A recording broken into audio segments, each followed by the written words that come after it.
उसने अपने पंख फैलाए और खेत में नाचने लगा।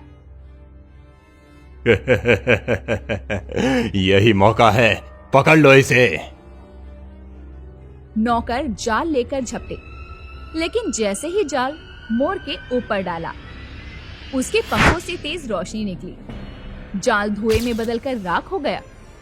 नौकर पीछे हटते हुए गिर पड़े। जमींदार, मैंने तुझे चेताया था, लालच तेरे खेतों को बर्बाद करेगा।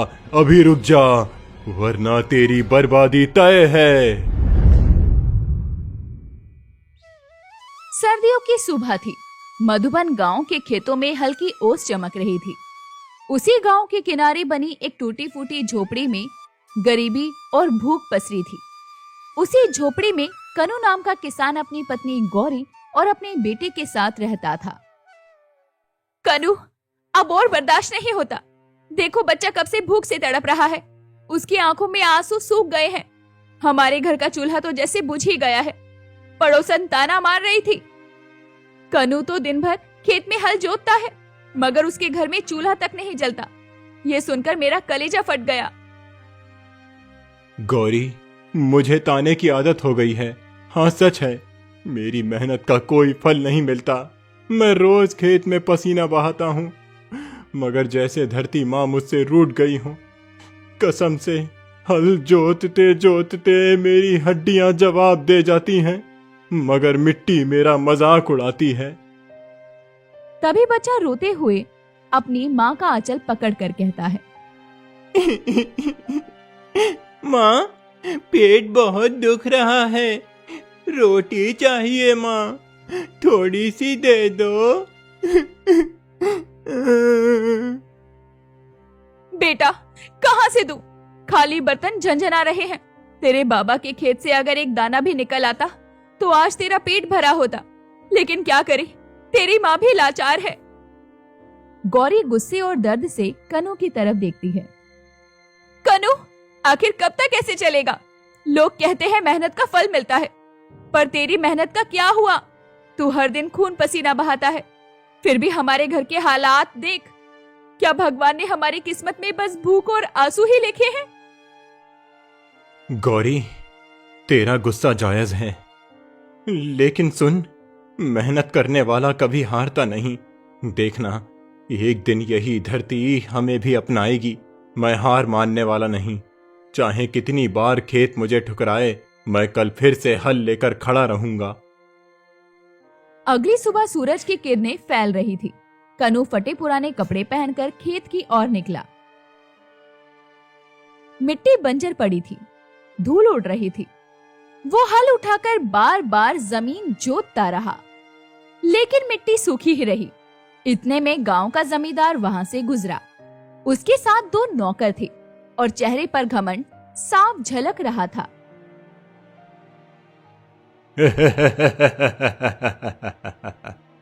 अरे कन्नू, फिर आ गया अपनी किस्मत आजमाने। तेरे खेत में तो घास तक उगना गुनाह समझती है, या धरती पर बस लाठी मारता है। जमींदार जी, मजाक उड़ाने से किसी का पेट नहीं भरता। मैं मेहनत कर रहा हूं, शायद किसी दिन धरती भी मुझ पर दया कर दे। क्या दया? धरती माँ दया करेंगी तेरे ऊपर? तू तो अभागा है। छोड़ दे ये खेती बाड़ी, आ मेरे खेत में मजदूरी कर। तेरे जैसे निकम्मे मजदूर को भी 2 वक्त की रोटी मिल जाएगी। नहीं जमींदार जी, मैं मजदूर बनकर जीना नहीं चाहता। मैं अपनी खेती से ही पेट भरूंगा, चाहे 1000 बार मिट्टी मुझे ठुकराए। सुना तुमने? ये क्या कह रहा है कि अपने खेत से पेट भरेगा? अरे ये तो पागल है। इसका खेत तो जैसे श्रापित हो। चलो, इसे इसके सपनों के साथ छोड़ दो। जमींदार और नौकर ठहाके लगाते हुए चले जाते हैं। कनु की आंखें भीग जाती है, मगर वो फिर भी हल चलाना जारी रखता है। सूरज ढलने लगा। थका हारा कनु खेत में बैठा आकाश की ओर देखने लगा। तभी अचानक झाड़ियों में हल्की सी आवाज सुनाई दी। कनू ने पास जाकर देखा, एक सुंदर मोर जमीन पर पड़ा था। उसके पंख रक्त से सने हुए थे, शायद किसी शिकारी का तीर लगा था। अरे बाप रे, ये तो मोर है, भगवान का सबसे सुंदर पंछी। देखो तो कितना घायल है, पंख से रक्त बह रहा है। अगर इसे ऐसे ही छोड़ दिया तो ये यहीं तड़प कर मर जाएगा। कनू कांपते हाथों से मोर को उठाता है। उसकी सांसें तेज चल रही थी। हाय रे, मेरी किस्मत भले ही रूठी हो, पर मैं इस बेकसूर की जान नहीं जाने दूंगा। जब तक मेरी सांसें चलेंगी इसका इलाज करूंगा। कनू मोर को घर ले आता है। पत्नी उसे देखकर हैरान हो जाती है और कनू से कहती है, कनू, ये क्या उठा लाए? हमारे पास खुद खाने को कुछ नहीं है और तुम इस पक्षी पर अनाज खर्च करोगे? हम तो भूखे मर रहे हैं। गौरी, भूख हमें मार रही है, पर इसका क्या कसूर? ये तो भगवान का प्राणी है। अगर मैं इसे छोड़ दूं तो क्या मैं इंसान कहलाऊंगा? भूख से लड़ लूंगा, मगर किसी बेबस की जान नहीं जाने दूंगा। पत्नी चुप हो जाती है। कनू पुराने कपड़े फाड़कर मोर के पंख पर पट्टी बांधता है, उसे पानी पिलाता है। मोर थका हुआ मगर धीरे धीरे आंखें बंद कर लेता है। रात गहरी हो चुकी थी, सब सो चुके थे, मगर कनू घर के बाहर लेटा आसमान देख रहा था। उसकी आंखों में आंसू थे और होठों पर बुदबुदाहट। हे भगवान, आज मैंने तेरे एक जीव की जान बचाई है। तू तो न्याय का मालिक है। अगर मेरी मेहनत बेकार गई तो क्या, कम से कम मेरी दया देखकर मेरी झोली भर देगा। वो करवट लेकर सोने की कोशिश करता है। मोर कोने में चुप पड़ा था, मगर उसकी आंखों में एक अजीब चमक झलकती है। कनू को क्या पता था, यही घायल मोर उसकी जिंदगी का सबसे बड़ा रहस्य बनकर उसके नसीब को पलटने वाला है। अगली सुबह सुबह की पहली किरण झोपड़ी की खिड़की से भीतर आई। कनू की पत्नी ने जैसे ही आंखें खोली तो उसकी नजर कोने में पड़े मोर पर गई। मोर के पंखों पर पट्टी बंधी थी। अब वो धीरे धीरे सांस ले रहा था। ये कनू भी ना, भूखे पेट हम है और इसे पराई जान की पड़ी है। अगर ये मोर मर भी जाता है तो क्या फर्क पड़ता है, लेकिन कनू, ये तो अपना बच्चा भूखा देख सकता है, मगर किसी बेबस को तड़पता नहीं देख सकता। तभी कनू बाहर से हाथ में पानी का लोटा लिए आता है। गौरी, तुझे इतना गुस्सा आता है, मैं समझता हूं, पर देख, ये मोर अभी जिंदा है। जब तक इसमें जान है मैं इसे छोड़ नहीं सकता। हो सकता है भगवान ने इसे हमारे पास किसी वजह से भेजा हो। भगवान ने भेजा है? हमारे घर में तो भगवान ने रोटी तक नहीं भेजी, मोर क्यों भेजेगा? खैर, जो करना है तू ही कर। इतना कहकर पत्नी चली जाती है। कनू मोर के पास बैठकर उसकी पंख सहलाता है। सुन रे मोर, तुझे पता है मैं खुद भी घायल हूं। फर्क बस इतना है कि तू बाहर से घायल है और मैं भीतर से। लेकिन अगर तू ठीक हो गया तो शायद मेरी किस्मत भी ठीक हो जाएगी। मोर कनू की तरफ गहरी आंखों से देखता है, जैसे उसकी बातें समझ रहा हो। दिन बीतते गए। कनू खेत में जाता, मगर अब हर शाम वो मोर का हाल भी देखता। कभी उसे दाना डालता, कभी पानी पिलाता। पत्नी गुस्से में कुछ कहती, मगर धीरे धीरे उसका दिल भी पिघलने लगा। कनू, आज मैंने देखा मोर ने खुद अपने पंख फड़फड़ाए। लगता है अब वो ठीक हो रहा है। तू सही कहता था, भगवान ने शायद हमें ये मौका दिया है कि हम भी किसी की जान बचाएं। हाँ गौरी, देखना, एक दिन ये उड़कर फिर आकाश छू लेगा और उस दिन मुझे सुकून मिलेगा कि मैंने किसी बेकसूर की जान बचाई। उसका बेटा भी पास आकर हंसने लगता है और मोर को निहारता है। बाबा, ये बहुत सुंदर है। जब ये ठीक हो जाएगा तो मैं इसके साथ खेलूंगा, इसे नाचते हुए देखूंगा। हाँ बेटा, तू जरूर देखेगा। रात हो गई। आसमान में तारे टिमटिमा रहे थे। झोपड़ी के बाहर हल्की हवा बह रही थी। सब सो चुके थे, मगर कन्हू जाग रहा था। उसका मन बेचैन था। अचानक झोपड़ी के कोने से धीमी सी आवाज आई। कन्हू। कन्हू चौंक कर उठ बैठा। उसने इधर उधर देखा, मगर कोई इंसान न था। फिर वही आवाज दोबारा आई। कन्हू, डरो मत, मैं ही बोल रहा हूँ। ये कैसे हो सकता है? मोर बोल रहा है। हे भगवान, मैं सपना तो नहीं देख रहा। नहीं कन्हू, ये सपना नहीं है। मैं साधारण मोर नहीं हूँ। मैं खेतों का रक्षक हूँ। जिसने सच्चाई और दया दिखाई, मैं उसकी मदद करता हूँ। तूने अपनी भूख की परवाह किए बिना मेरी जान बचाई, इसीलिए मैं तुझसे बातें कर रहा हूँ।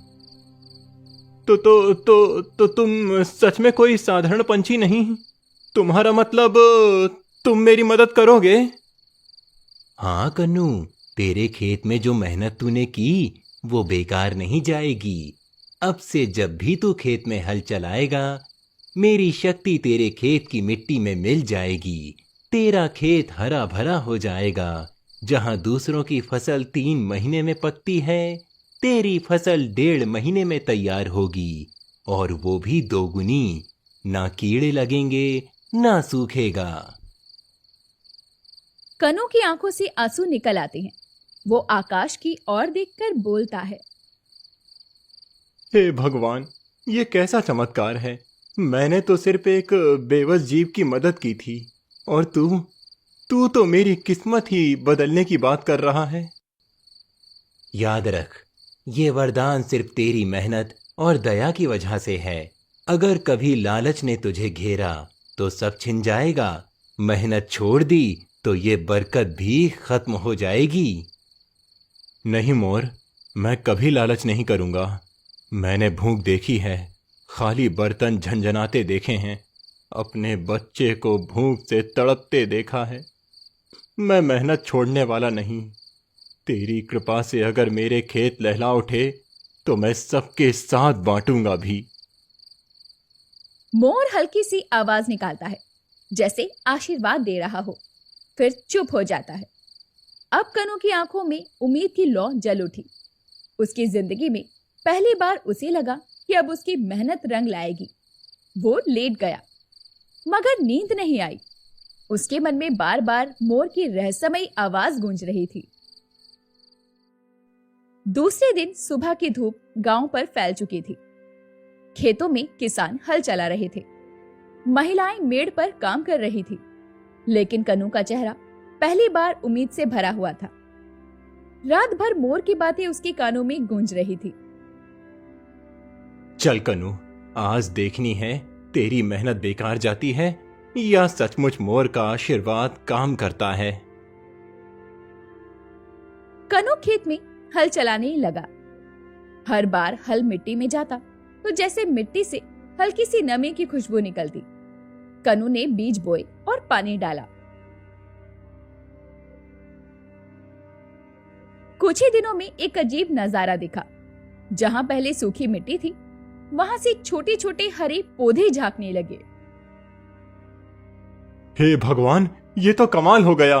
पिछले साल इसी मिट्टी में बीज डाल डाल कर थक गया था, और अब देखो जैसे धरती माँ खुद मुस्कुरा रही हो। पीछे से कन्हू की पत्नी खेत पर आई और हरे पौधों को देखकर दंग रह गई। कन्हू, ये कैसे हुआ? ये तो 4 दिन पहले सूखी जमीन थी, और अब देखो सब तरफ हरियाली। गौरी, याद है तू कहती थी भगवान हमें भूल गया है। देख, भगवान ने अब हमारी सुन ली। शायद ये उसी घायल मोर का करम है। क्या सचमुच वो मोर? हाँ, उसने ही कहा था कि मेरी मेहनत अब बेकार नहीं जाएगी, और देख सब सच हो रहा है। दिन बीतते गए। जहां बाकी किसान की फसल धीरे धीरे बढ़ रही थी, कन्हू के खेत में पौधे दुगनी तेजी से बड़े होने लगे। 15 दिन में ही खेत लहलहाने लगे। बेटा खेत में दौड़ता फिरता, पत्तियां पकड़कर खुशी से उछलता।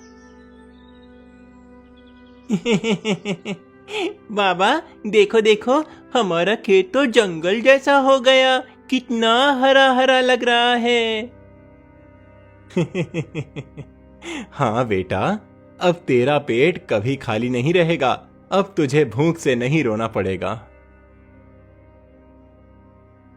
गांव वाले जब कनू के खेत के पास से गुजरते तो रुक जाते। अरे ये तो बहुत बड़ा चमत्कार है। हमारे खेतों में अभी घुटनों तक भी फसल नहीं पहुंची और कन्नू के खेत में तो कमर तक आ गई है। हाँ रे, ये वही कन्नू है जिसके खेत में घास तक नहीं उगती थी। जरूर कोई राज है इसके पीछे। कनू अब से रोज खेत में घंटों काम करता। उसके चेहरे पर थकान तो होती, मगर दिल में नई उम्मीद थी। जब फसल हवा में झूमती तो उसकी आंखों में खुशी के आंसू निकल आते। हे धरती माँ, तूने आखिर मेरा इंतजार पूरा कर दिया। आज मैं जमींदार और गांव वालों के ताने लेकर नहीं लौटा। अब मेरा बच्चा भूखा नहीं सोएगा। पत्नी पास आकर कहती है, कनू तू सही कहता था, मेहनत और दया भी बेकार नहीं जाती है। देख, तेरी मेहनत का फल अब पूरे गांव में दिख रहा है।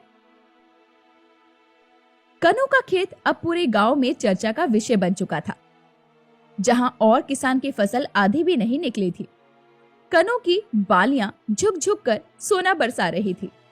लोग कहते, कनू का खेत तो किसी चमत्कार से कम नहीं, पर किसी की खुशी किसी और के दिल में जलन भर देती है, और वो जलन जमींदार के दिल में धधक रही थी। अरे देखो तो, कल तक भूखा नंगा कन्नू आज गांव का सबसे खुशहाल किसान बन गया। खेत उसका लहला रहा है और मेरे खेत में कीड़े लग गए। ये सब कैसे हो सकता है? मालिक, लोग कहते हैं कि उसके खेत में कोई अजीब सी रहस्यमयी ताकत है। रात को खेत से अजीब सी चमक उठती है। चुप रहे, कोई जादू टोना होगा। लेकिन वो ताकत अगर कन्नू के पास है तो मेरे पास क्यों नहीं? ये राज मुझे जानना ही होगा और उस ताकत को मैं अपने कब्जे में लेकर रहूंगा। वो अपने मन में कस्में खाता है और आंखों में लालच की चमक लिए कनू के खेत की ओर देखता है। उस रात जमींदार चुपचाप अपने खेतों से निकलकर कनू के खेतों के पास आकर झाड़ियों में छुप गया। हवा ठंडी थी, चांदनी खेत में फैल रही थी। कनू अपने घर में सो रहा था, मगर मोर खेत की मेड़ पर खड़ा था। अचानक मोर ने अपने पंख फैलाए और खेत में नाचने लगा। हर बार जब उसके पंख की बूंदें मिट्टी पर गिरती तो पौधे चमक उठते और तेजी से बढ़ने लगते। हवा में एक अजीब सी खुशबू फैल गई। जमींदार ये सब देख रहा था। उसकी आंखें हैरानी और लालच से चमक उठी। तो ये है राज। ये साधारण मोर नहीं, जादुई मोर है। इसकी वजह से कन्नू का खेत लहला रहा है। अगर ये मोर मेरे पास हो तो मैं पूरे गांव का मालिक बन जाऊंगा। मोर अचानक उसकी ओर देखता है। उसकी आंखों में अजीब सी चमक है। जमींदार, तूने जो देखा वो तेरे लालच के लिए नहीं था। मैं सिर्फ उस इंसान की मदद करता हूँ जो सच्चाई और दया को समझता है। अगर तू मुझे पकड़ने की कोशिश करेगा तो बर्बाद हो जाएगा। जमींदार चौंक गया। उसका चेहरा पसीने से भर जाता है। तू बोल भी सकता है? तो सचमुच तू कोई साधारण जीव नहीं। पर सुन ले मोर, तू चाहे जितनी चेतावनी दे, एक दिन तुझे मैं अपने पिंजरे में कैद कर लूंगा। तब रोज तेरे पंखों से मेरी जमीन पर सोना उगेगा। लालच तेरे मन को अंधा कर रहा है। मैंने कन्नू को वरदान दिया क्योंकि उसने मेरी सेवा की बिना किसी स्वार्थ के। तू अगर मुझे पकड़ना चाहेगा तो तेरे खेत में से बर्बादी उगेगी। मोर अपने पंख फैलाता है और तेजी से उड़ जाता है। खेत फिर शांत हो जाता है। जमींदार कांपते हुए झाड़ियों से बाहर आया, मगर उसकी आंखों में डर और ज्यादा लालच के साथ चमक रहा था।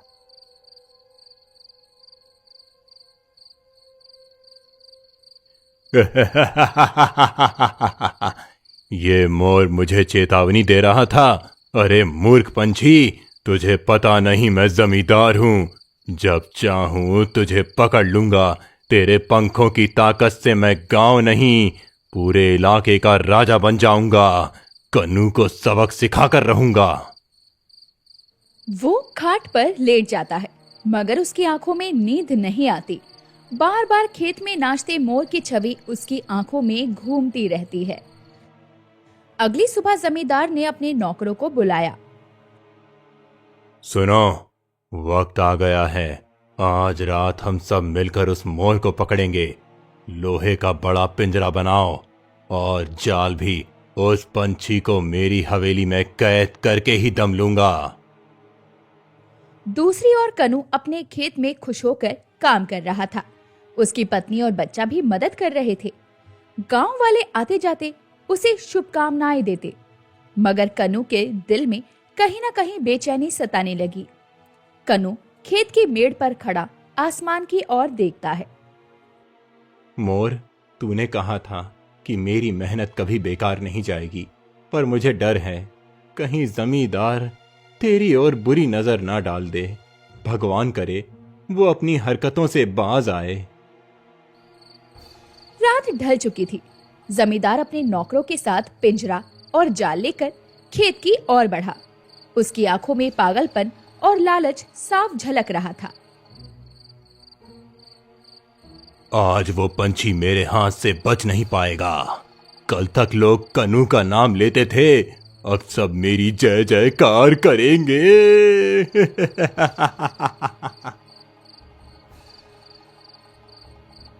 मोर खेत की मेड़ पर बैठा था। जैसे ही उसने जमींदार को आते देखा, उसकी आंखों में रहस्यमयी चमक फैल गई। जमींदार, मैंने तुझे पहले ही चेताया था, अगर तू मुझे पकड़ने आया तो ये तेरे लिए आखिरी रात होगी जब तू चैन से सोएगा।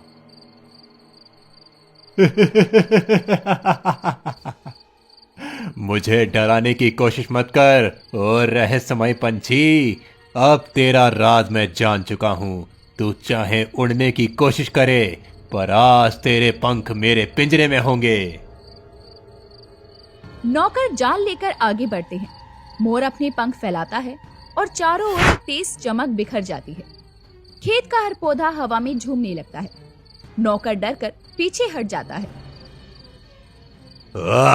पीछे मत हटो, पकड़ो इसे, ये मेरी दौलत का राज है। लेकिन मोर उड़कर आकाश में गायब हो जाता है। जमींदार जमीन पर मुट्ठी पीटता रह जाता है। उस रात जमींदार खेत से खाली हाथ लौट आया, मगर उसके दिल में एक ठान चुकी थी।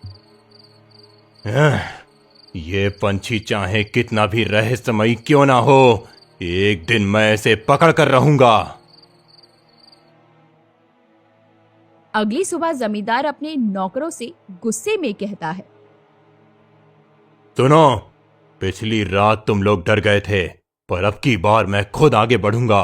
मोर को पकड़ने के लिए मैं लोहे का और मजबूत पिंजरा बनवाऊंगा।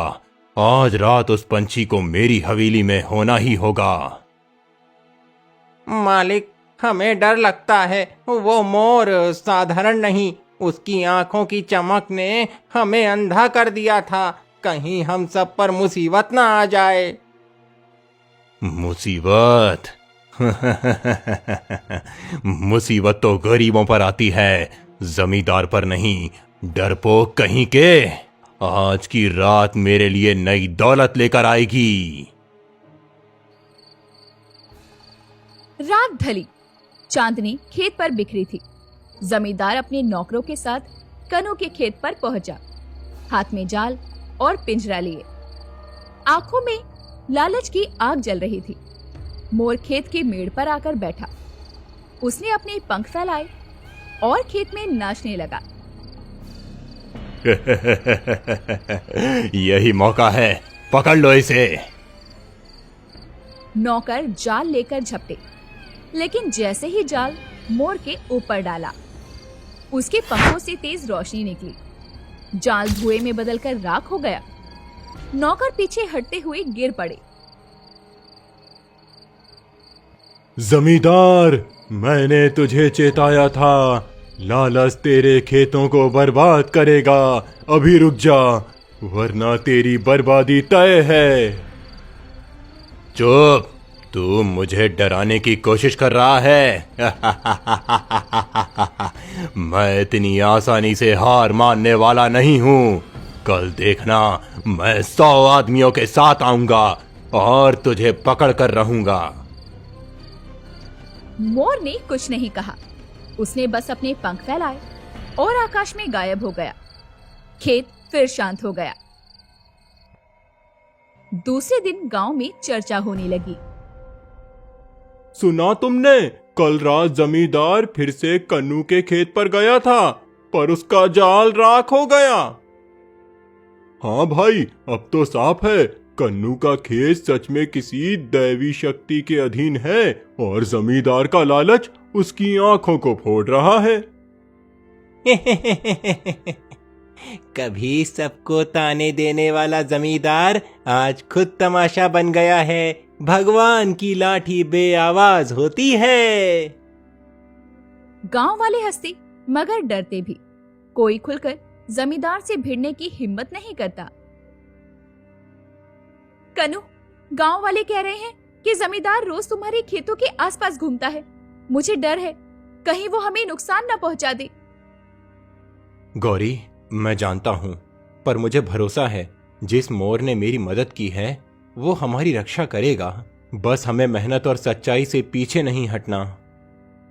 बाबा, वो मोर तो जादू जैसा है। अगर वो हमारे साथ है तो हमें कोई नुकसान नहीं पहुंचा सकता। कन्नू बेटे को सीने से लगा लेता है। उसकी आंखों में डर की जगह विश्वास था। दूसरी ओर जमींदार का लालच अब पागलपन में बदल गया। वो हर दिन रात बस एक ही बात सोचता, मोर को पकड़ना है।